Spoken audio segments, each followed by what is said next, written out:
vez más les agradezco que me estén acompañando y estudiar el mensaje de la palabra del Señor. Si tienen sus Biblias, en este día voy a pedirles que vayamos al Evangelio de Lucas, capítulo 6, versículos del 46 al 49. Voy a leer este pasaje que dice así: ¿Por qué me llamáis Señor, Señor, y no hacéis lo que yo os digo? Todo aquel que viene a mí y oye mis palabras y las hace, les indicaré a quién es semejante. Semejante es al hombre que al edificar su casa, cavó y ahondó y puso el fundamento sobre la roca, y cuando vino una inundación, el río dio con ímpetu contra aquella casa, pero no la pudo mover porque estaba fundada sobre la roca. Mas el que oyó y no hizo, semejante es al hombre que edificó su casa sobre la tierra, sin fundamento, sobre la cual el río dio con ímpetu y luego cayó, y fue grande la ruina en aquella casa. Señor, bendiga su palabra. Oremos. Padre, venimos en este día dándote las gracias, la honra y la gloria por todo, Señor, lo que haces y harás en nuestras vidas. Señor, te pedimos que tú nos ayudes y abras nuestro entendimiento. Padre, ayúdanos a entender la importancia, Señor, del señorío del Señor Jesucristo en nuestras vidas, Padre. Ayúdanos a no solamente tenerle, Padre, como Salvador, pero hacerlo, Señor, nuestro Señor. Sabemos, Padre, que eso nos cuesta. Sabemos que muchas veces, Padre, es algo que va en contra de nuestra naturaleza pecadora. Pero, Señor, es algo que debemos de nosotros, Padre, meditar y tomar en serio. Ten misericordia, ayúdanos, que tu Espíritu Santo, Señor, nos guíe a poder hacer eso. Eso te lo pedimos en el bendito nombre de Cristo Jesús, nuestro Señor y Salvador. Amén. Bueno, en este día quiero hablar del tema. El tema es implicaciones del señorío de Jesucristo en la vida del creyente. Usted escuchó en mi oración que decía la importancia entre hacer una diferencia entre tener al Señor Jesucristo como Salvador y como Señor. Claro, Él es los dos. Él es tanto Salvador, es como Señor. Pero muchos creyentes se han estancado y se han quedado solamente en la parte de hacer al Señor Jesucristo su Salvador, y no se han movido, o parcialmente se han movido solamente a hacerlo Señor en ciertas categorías de sus vidas. Y eso, obviamente, por eso aquí en este pasaje que estamos leyendo es una porción del Sermón del Monte que se encuentra en el Evangelio de Lucas. Si usted quiere leer toda la porción más completa, se encuentra del capítulo 5 al capítulo 7 y concluye el Señor, ¿verdad?, con esta parábola. Y es importante que todos nosotros podamos entender eso. Ahora, nuestro Señor Jesucristo es conocido por muchos títulos. Cuando digo muchos títulos, ¿verdad? El Señor Jesucristo es conocido como el Mesías, es conocido como el Príncipe de Paz, como el Hijo de Dios, como el Hijo del Hombre. La diferencia entre el Hijo de Dios y el Hijo del Hombre es que Él, como el Hijo del Hombre, Él tomó una forma humana. Siendo Dios, se hizo hombre como nosotros, y por eso se le dice el Hijo del Hombre. Es conocido como el Salvador, pero también debe de ser llamado y, ¿verdad?, tomado como el Señor. En el libro de Hechos, capítulo 2, versículos 36, dice: sepa pues ciertísimamente toda la casa de Israel. Aquí Pedro está hablando a todos, ¿verdad?, los judíos, que a este Jesús, quien vosotros crucificasteis, Dios le ha hecho Señor y Cristo. O sea, les está diciendo, ese Jesucristo al cual ustedes rechazaron y crucificaron, Dios mismo ha declarado que Él es no solamente el Mesías, el Cristo, pero Él es Señor.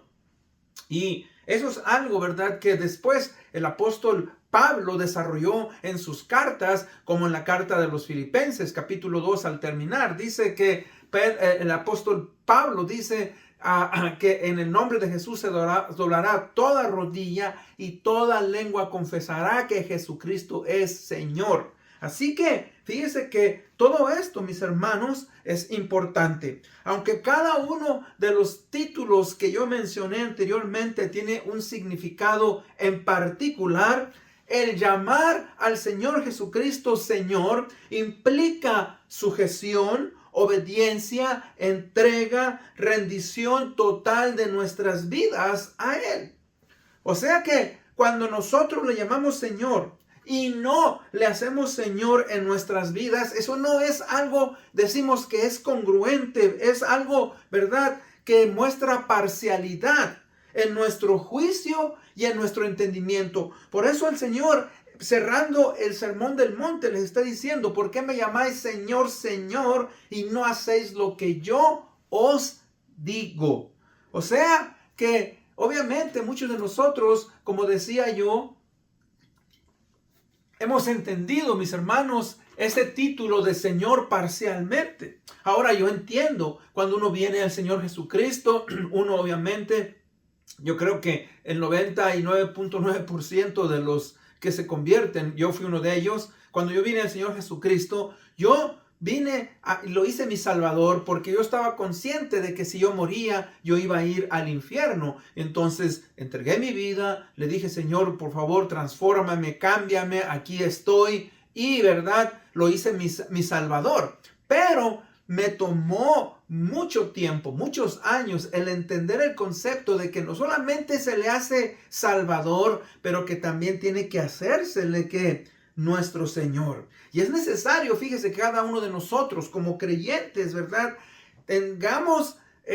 hagamos una investigación y tengamos eso en cuenta y busquemos por medio de la palabra, ¿verdad?, que el creyente, mis hermanos, cuando viene al Señor Jesucristo, tiene que llegar a ese entendimiento de hacerle Señor y que debe de rendir su vida completamente a Él. ¿Por qué? Como dije yo, si lo hacemos parcialmente, estamos en desobediencia y estamos en peligro, mis hermanos, de que tal vez tampoco somos sus hijos verdaderamente. ¿Por qué? Mire, en Mateo 7:21 dice: no todo el que me dice Señor, Señor, entrará en el reino de los cielos, sino el que hace la voluntad de mi Padre que está en los cielos. Dice: no todo el que me dice Señor, Señor. Y eso lo vamos a analizar un poquito más después. Pero fíjese que entonces es importante entender que la doctrina bíblica, pues, es fundamentada en la palabra de Dios, y que nosotros, mis hermanos, debemos de usarla para entender siempre principios importantes sobre quién es Dios, cómo es Dios, y en este caso entender que el Señor Jesucristo es Señor de nuestras vidas. Eso va a traer solidez,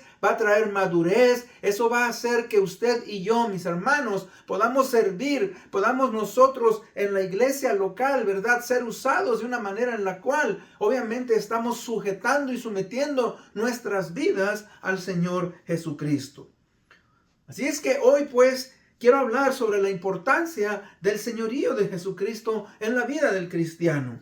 Y a través de este estudio vamos a poder responder preguntas que a veces tenemos. Preguntas, mis hermanos, como: ¿qué implica el señorío del Señor Jesucristo? ¿Cuál debe de ser la actitud que uno debe de tener al buscar el señorío del Señor Jesucristo? ¿Por qué debemos de hacer Señor Jesucristo Señor de nuestras vidas? ¿Solo se entregan al Señor ciertas áreas de nuestra vida? ¿Es el señorío del Señor Jesucristo opcional para el cristiano?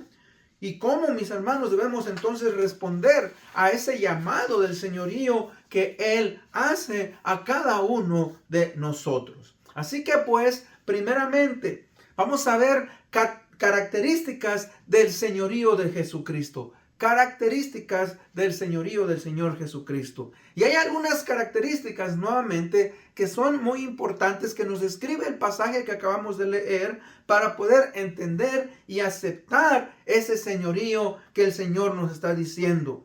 Y uno de esos elementos, mis hermanos, Él lo dice: la obediencia. Porque dice: ¿por qué me llamáis Señor, Señor, y no hacéis lo que yo os digo? Todo aquel que viene a mí y oye mis palabras y las hace, os indicaré a quién es semejante. O sea, primeramente nos dice: escucha el mensaje. Toda esa multitud a la cual el Señor Jesucristo estaba enseñando ese sermón del monte, supuestamente eran seguidores del Señor Jesucristo. Pero recuerde, al igual que muchos de nosotros que reclamamos ser creyentes, no solamente, mis hermanos, Todos escuchamos, pero no todos hacemos caso. Y ahí es donde marca una diferencia, donde usted y yo debemos de aprender, ¿verdad? ¿A qué? A obedecer. Y las hace. Entonces, la obediencia, ¿verdad? Es algo esencial para hacer al Señor Jesucristo Señor. La obediencia se define como el deseo de hacer o llevar a cabo aquello que se nos dice. Dios, mis hermanos, nos ha dado una mente, nos ha dado raciocinio. Él, ¿verdad?, nos permite razonar y saber y entender aquello que se nos pide y que de esa manera lo hagamos voluntariamente. Así es. Todo lo que usted hace por el Señor debe de hacerlo voluntariamente. No debe de ser forzado. Nadie debe de forzarnos a hacerlo. Nosotros entendemos, y cuando lo entendemos, damos, ¿verdad?, un paso de fe. Y el Señor Jesucristo aquí entonces está confrontando a aquellos que han sido expuestos a sus enseñanzas con la pregunta: ¿por qué me llamáis Señor, Señor, y no hacéis lo que yo os digo? La palabra aquí, Señor, ¿verdad?, nos proviene del griego kurios, que eso quiere decir, al llamar al Señor Jesucristo Señor, implica y reconoce lo siguiente. O sea, esta palabra Señor tiene varias definiciones. Primeramente, cuando usted llama Señor a Jesucristo, usted acepta que Él es el supremo en todo. El Señor Jesucristo, cuando resucitó, Él va con sus discípulos y les dice: toda potestad, toda autoridad me ha sido dada, tanto en el cielo como en la tierra. Y luego los comisiona, los manda: por tanto, id y haced discípulos a todas las naciones, bautizándolos en el nombre del Padre, del Hijo y del Espíritu Santo, y aquí yo estoy con vosotros todos los días hasta el fin del mundo. O sea, fíjese que esa autoridad que la iglesia recibe, que es conferida la autoridad que es conferida a la iglesia, la iglesia la tiene, el creyente, al predicar el evangelio. Y es lo mismo, mis hermanos, cuando nosotros, ¿verdad?, entendemos el señorío de Jesucristo. Usted acepta que Él es el supremo en todo. No solamente eso, aquel a quien le pertenece todo. O sea, Cristo, mis hermanos, es supremo, Él es Dios, y Él, ¿verdad?, es dueño de todo lo que nosotros podemos ver, de lo que tenemos, tanto de las cuestiones materiales, las físicas, como las espirituales. Todas las almas de nosotros, los seres, ¿verdad?, son mis hermanos de Cristo. Es aquel quien dispone y hace de lo que quiere, de lo que posee. Fíjese que eso es algo interesante. Aquel quien dispone y hace lo que quiere de lo que posee. Es como cuando usted compra algún objeto, un carro, algo, ¿no? En este caso, usted compra una botella con agua. Bueno, usted la compra, es suya, usted la toma. Si usted la quiere regar, la riega. Si usted la guarda, si usted la usa para echársela a las plantas, si usted se la da a alguien, usted se la toma. Eso es algo que usted compró. Es algo que usted se ha hecho dueño. Ahora, ¿en qué manera el Señor Jesucristo es dueño de nosotros? Bueno, cuando Él murió en la cruz del Calvario, dice la palabra que Él nos redimió. Y la palabra redimir quiere comprar. Hermanos, Él pagó un precio para darnos salvación y vida eterna. Él pagó por usted y por mí. Así que, una vez que usted viene a ser hijo o hija suya del Señor Jesucristo, usted fue comprado por un precio y ahora usted le pertenece a Él. Por eso dice que Él es el dueño que tiene control de otra persona. Es aquel que debe de gobernar mi vida en todos los aspectos. Fíjese que el apóstol Pablo lo entendió muy, muy bien. El apóstol Pablo en el libro de Tito, capítulo 1, versículo 1, él lo pone así, y casi en todas sus cartas. Él siempre se ponía como siervo. Dice: Pablo, siervo de Dios y apóstol de Jesucristo, conforme a la fe de los escogidos de Dios y el conocimiento de la verdad que es según la piedad. Ahora, cuando Pablo, ¿verdad?, escribe ahí, él está diciendo esclavo en cadenas. Para nosotros hoy, como no hay esclavitud, cuando menos, ¿verdad?, en la mayoría del mundo, puede ser que en algunos lugares exista esclavitud sin nosotros conocerlo, que no es algo bueno. Bueno, Pablo, él se ponía, mis hermanos, cuando él decía siervo, él se ponía esclavo. Él decía, Cristo, yo le pertenezco a Cristo, soy de Cristo, Él es mi Señor, por tanto yo voy a sujetarme, yo voy a someterme a sus mandatos.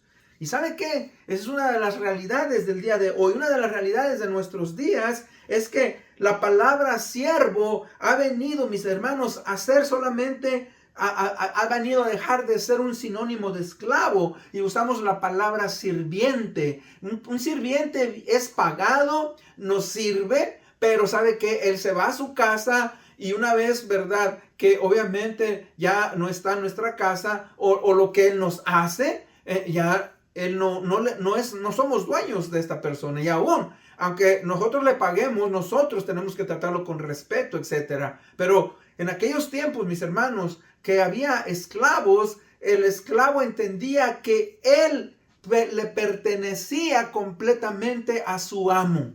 Y nosotros tenemos que entender eso en el día de hoy, es que Cristo Jesús, al haber pagado un precio por nosotros, al haber derramado su sangre en la cruz del Calvario, Él nos compró, nos redimió, porque estábamos muertos y perdidos en nuestros pecados. Y Él, mis hermanos, ahora es nuestro Señor y nosotros le pertenecemos. Y al usted pertenecerle, al usted ser, ¿verdad?, hijo o hija de Él, tiene que hacerle su Señor. Ahora, ¿cuáles son algunas de las consecuencias de la obediencia al señorío del Señor Jesucristo? Porque dice, todo el que viene a mí y oye mis palabras y las pone en práctica, os mostraré a quién es semejante. Dice, es semejante a un hombre que al edificar una casa, cavó, hondó y echó cimientos sobre la roca. Y cuando vino una inundación, el torrente dio con fuerza contra aquella casa, pero no pudo moverla porque había sido bien construida. Y en este pasaje, pues, que nos está hablando aquí, ¿verdad?, el Señor Jesucristo nos está hablando de principios, mis hermanos, que Él ha establecido en su palabra y que, ¿verdad?, nos lleva a sujetarnos a su señorío. La tormenta, la lluvia, los fuertes vientos, las inundaciones, etcétera, todo lo que viene en una tormenta, son eventos y situaciones por las cuales vamos a pasar nosotros en esta vida, creyentes o no creyentes. Algunos, ¿verdad?, vamos a perder un ser querido, vamos a perder el trabajo, vamos a perder la salud, vamos a tener algún accidente. Algo va a pasar en nuestras vidas. Todo eso son situaciones que van a venir. ¿Y sabe qué? Si nosotros estamos fundamentados en Cristo Jesús, quien es la roca, quien es, ¿verdad?, nuestro fundamento, eso nos va a hacer permanecer. Eso nos va a ayudar a que usted y yo estemos firmes. No porque nosotros somos muy fuertes, no porque nos merecemos, no porque, ¿verdad?, lo queramos, porque Cristo es nuestro fundamento y Él nos mantiene y Él nos sostiene en sus manos y en sus brazos.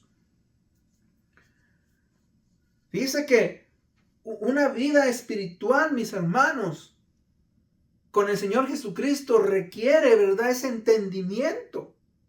Que nosotros, mis hermanos, ahora podemos tener esa confianza de que somos de Cristo. De que Cristo, mis hermanos, ahora hay una relación de mutuo respeto y de confianza. Y Él nos revela lo que Él quiere de nosotros. En el Salmo 25:14 dice, la comunión íntima de Jehová es con los que le temen y a ellos hará conocer su pacto. O sea, ¿conoce usted los planes que Cristo tiene para usted en esta vida y la venidera? Ahora, Dios, mis hermanos, solo va a revelar sus planes a aquellos que ponen ¿qué? Se ponen bajo su señorío y son obedientes ¿a qué? A sus mandatos. Por eso dice el Señor Jesucristo que nosotros somos sus amigos. Ahora, el que seamos sus amigos no quiere decir que podemos tomarnos la libertad de tratarlo como cualquier persona, no. Que ahora tenemos una relación con respeto y reverencia. Y Él, mis hermanos, nos revela sus planes. Y Él quiere que nosotros seamos participantes de esos planes. Como dice el libro de Efesios capítulo 2, versículo 10. Dice, ¿verdad?, que Él, ¿verdad?, nos ha hecho. Somos su obra maestra, creados para buenas obras, las cuales Dios preparó de antemano para que anduviésemos en ellas. Y Él nos las ha revelado a nosotros como sus hijos. Pero si nosotros, mis hermanos, estamos en desobediencia, si nosotros no le hacemos Señor de nuestra vida, o solamente le hacemos parcialmente Señor, obviamente que no vamos a poder ser efectivos en la vida cristiana. Vamos a estar inmaduros, vamos a estar dando tumbos en la vida, vamos a ser niños en Cristo. Y el niño, mis hermanos, no tiene madurez. El niño, ¿verdad?, tiene que ser alimentado, depende del adulto. El niño tiene que dársele su lechita. El niño hay que dormirlo, hay que abrazarlo. Y hermanos, el fin de que una persona venga al Señor Jesucristo es alcanzar la madurez, es que él o ella maduren, crezcan, pueda crecer. Y que a veces vamos a escuchar palabras difíciles. Él nos está diciendo aquí palabras, ¿verdad?, a estos discípulos, a esta multitud que supuestamente estaban queriendo seguir al Señor Jesucristo. Pero Él los está confrontando.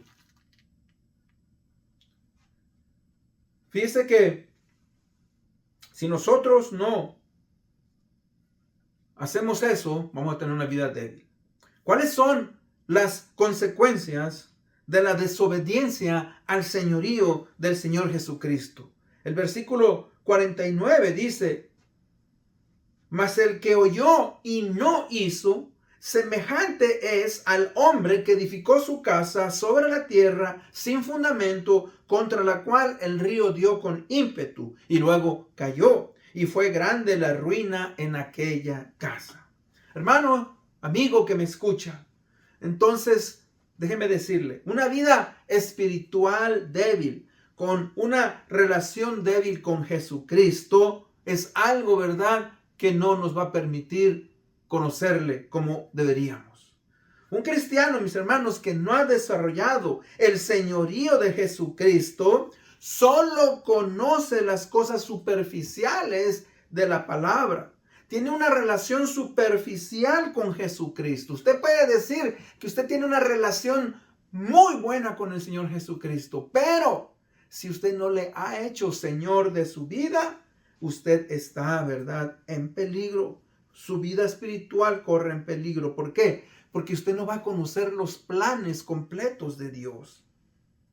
Y esto, fíjese, hace que una persona viva en amargura, viva, ¿verdad?, en quejándose, viva controlado por las circunstancias que pasan alrededor de su vida.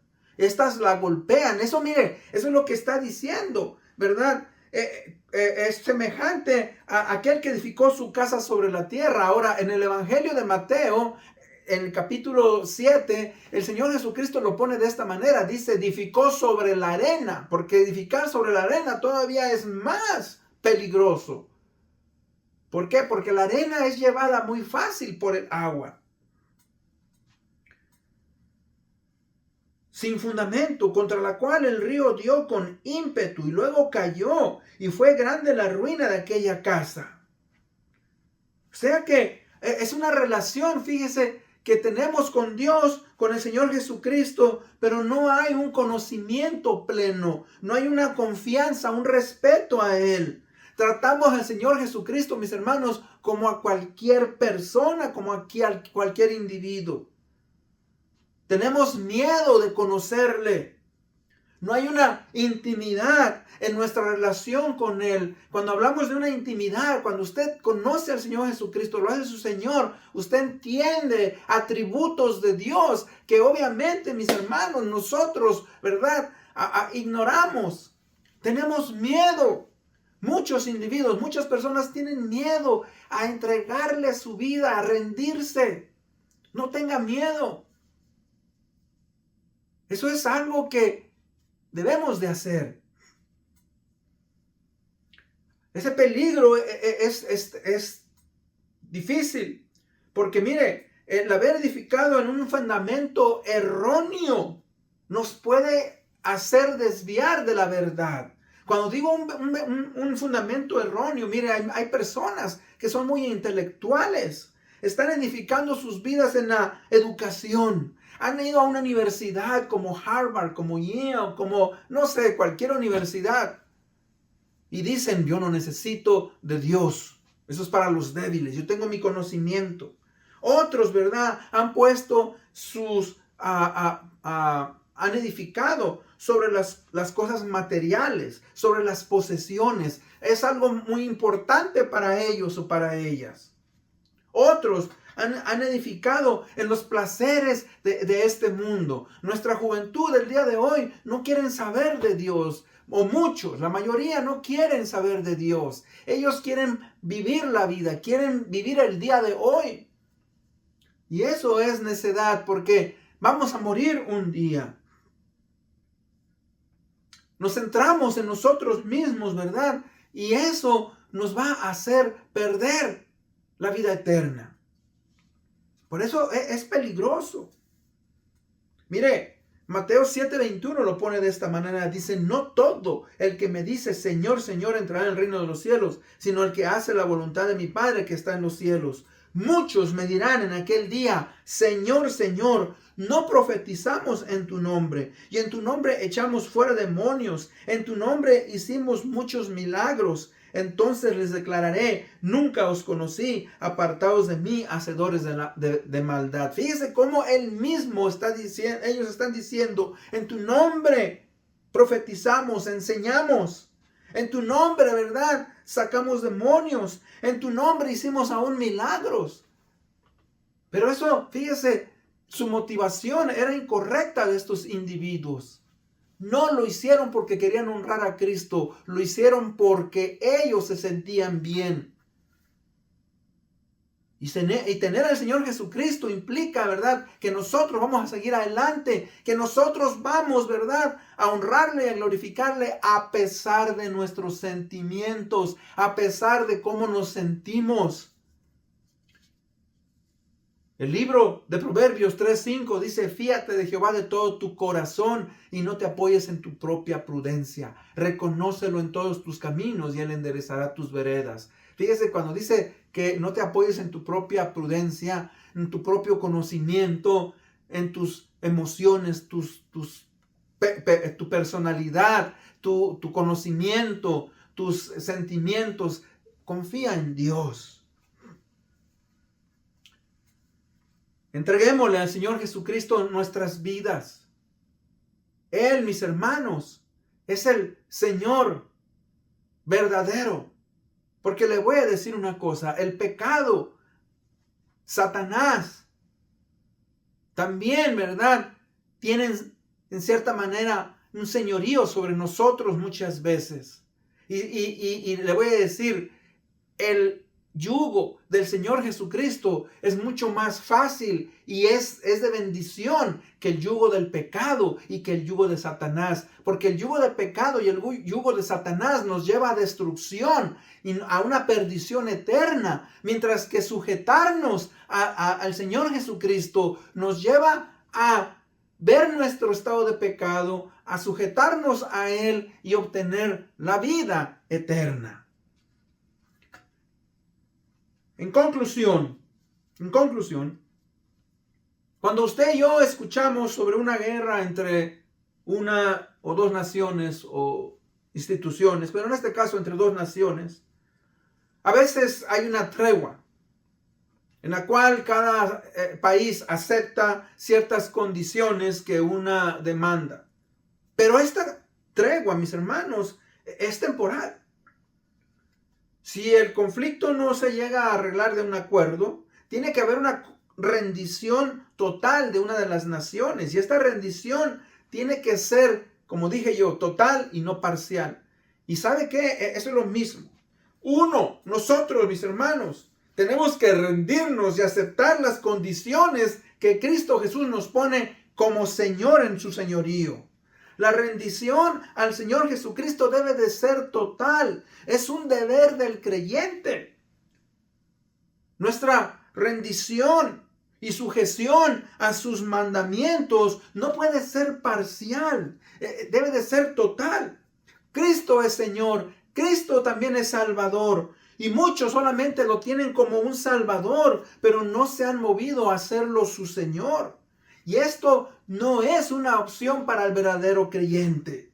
Cristo por eso compara a esos dos tipos de personas, una sensata y una insensata. Eso, mis hermanos, nos lleva a analizar en qué tipo de fundamento estamos construyendo. Si estamos construyendo para la vida eterna, para nuestro destino eterno, o estamos haciendo algo que solamente nosotros queremos y no nos va a llevar, ¿verdad?, a obtener la vida eterna. Por eso es importante que usted y yo meditemos sobre este asunto. Cristo es Señor y Él, mis hermanos, demanda que usted y yo nos sujetemos y seamos obedientes a sus mandatos. No queremos el día de mañana, ¿verdad?, haber dicho, Señor, edifiqué, construí en un mal fundamento y llorar. No, hoy es el momento en el cual usted y yo debemos de meditar y debemos de pedirle a nuestro Señor que nos ayude. Con eso en mente, pues vamos a ir en oración. Oremos. Padre, una vez más te damos las gracias, la honra y la gloria por el privilegio de haber estudiado tu palabra. Señor, te pido pues que nos abras nuestra mente, nuestro entendimiento. Ayúdanos, Señor, a sujetarnos al señorío de nuestro Señor Jesucristo. Padre, a sujetar nuestro orgullo, nuestra mente, Señor, y confesarle no solamente con la palabra, sino, Señor, con nuestros hechos. Gracias por esta oportunidad de estudiar tu palabra. Esto lo pedimos en el bendito nombre de Cristo Jesús, nuestro Señor y Salvador. Amén. Gracias por escuchar. Hasta la próxima.